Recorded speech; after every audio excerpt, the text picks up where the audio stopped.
Hey, welcome guys. Here we are, discussion number 2. Here we are in Denver, Colorado. We're getting ready for regionals. They start tomorrow for us. Sorry about not getting this topic up or this discussion up last night. Things just ran a little late at the gym. So looking at the first few chapters, kind of introduction, and then a few key topics that we want to talk about. Firstly, they were talking about the differences between how easily identifiable it was between whether or not, skeletal remains, if it was a hunter-gatherer or if it was a farming culture or an agriculturist. That's interesting to think about, especially when we think about how normal it is, or how everyday normal it is to talk about calcium supplements, vitamin D supplements, magnesium supplements, all these things that we do to our food system, or all these things that we do to our food products. Everything's fortified now to help our bone health.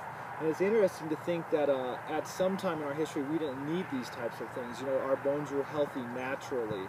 So let's kind of keep that on the forefront of our mind.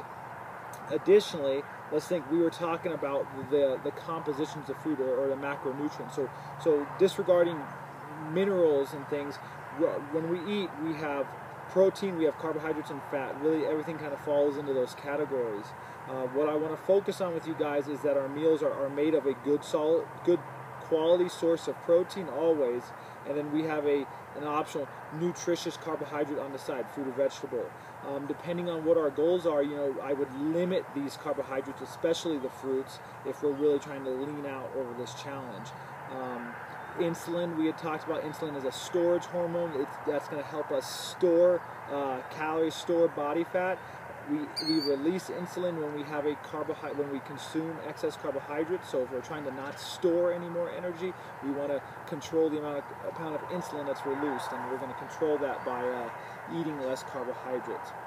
So what I want to do for our first discussion, guys, let's discuss any past diets or things like that we have done.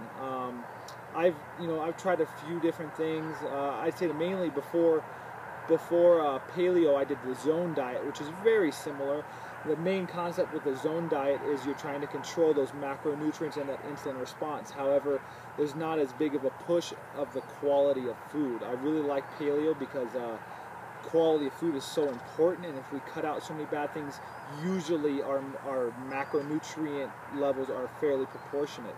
So let's talk about any past diets that we've done, or if you guys want to discuss any type of supplements or things like that regarding that bone formation. So anything that really touched you personally in these first 3 chapters, let's discuss that. Additionally, let's really focus on our meals, guys. I've been seeing I see a lot of snacks. It's quite often snacks, grapes, snacks, a pear. Please, let's have our snacks. I count a snack as a meal. Let's have it be a good source of protein, and then possibly a carbohydrate on the side. Any questions if you guys have, please post. I'm going to do my best every night. I'll be on the Facebook page. I'll be watching what's going on. Good luck. The gym is open a little bit this weekend. If you have a chance, get in. If you don't, man, just get out, be active. I heard people talking about going to the track on their own. I don't encourage that. Go to Squaw Peak, hike one of those wonderful mountains around us out in Estrella Park and whatnot. Have a great weekend, guys. I will see you personally on Monday, but I'll be watching our food logs till then. Thank you, and have a great weekend.